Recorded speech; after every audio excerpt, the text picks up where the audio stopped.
நிறைய வசூல் வரணும், திருப்பதியில போய் வந்து நம்ம வந்து சாமி கும்பிடணும் அப்படிம்பாங்க. இந்த படத்துல நீங்க திருப்பதி கோவிந்தாவை கிண்டல் பண்ணியிருக்கீங்கன்னு சேலத்துல வந்து நிறைய வக்கீல்கள் வந்து புகார் கொடுத்துருக்காங்க. அந்த கோவிந்தா கோவிந்தா பாட்டு வந்து உண்மையிலே கடவுளை கிண்டல் பண்ணியிருக்கதா அவங்களுக்கு என்ன பதில்? அதான் இல்லை, அது வந்து கிண்டல் கிடையாது. அதாவது நிறைய பேர் நிறைய விஷயங்கள் சொல்லுவாங்க, ஓகேங்களா? இப்போ பார்க்குறவங்க எல்லாரும் அவங்களோட சஜஷன் சொல்லுவாங்க, இது சரியில்லை, அது மாற்றணும், இது பண்ணணுன்ட்டு. பட் அது எல்லாத்தையும் நம்ம எடுத்துக்க முடியாது, அப்படி வாடவும் முடியாது.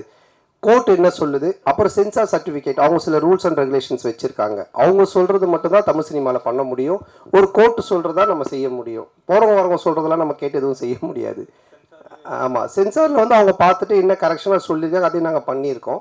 ஸோ அதனால் கரெக்டான ஒரு விஷயம்னா அது ஒன்று சட்டம், கோர்ட், இல்லைன்னா சினிமாவுக்கு சென்சார். இதை தவிர ஒரு போகிறவங்க வரவங்கலாம் சொல்கிறாங்க, நம்ம என்ன பண்ண முடியும்? அது அவங்களுடைய கருத்து. சந்தானம். ஆமாம், அதில் நீங்கள் இப்போ பார்த்தீங்க அந்த பாட்டில் வந்துட்டு அந்த பாட்டு வரும், நடுவில் இவரோட கேரக்டரை பற்றி வரும். ஆனால் இதுக்கும் அந்த பாட்டுக்கும் சம்மந்தம் இருக்காது. இப்போ நம்ம பெருமாளை பற்றியோ இல்லை கோவிந்தாவை பற்றியோ நம்ம கிண்டலாக பண்ணி தான் சொல்லலாம். அது எனக்கு வந்து நான் வந்து திருப்பதிக்கு போய் ரிலீஸ், இப்போ இந்த ரிலீஸ் பண்ணி கூட நாங்கள் போகிறோம். நாங்கள் வந்து வருஷம் எல்லா படத்துக்குமே நான் ஆனந்தம் கீழே இருந்து மேலே நடந்தே போவோம். இப்போ இந்த தடவையும் போகிறோம்.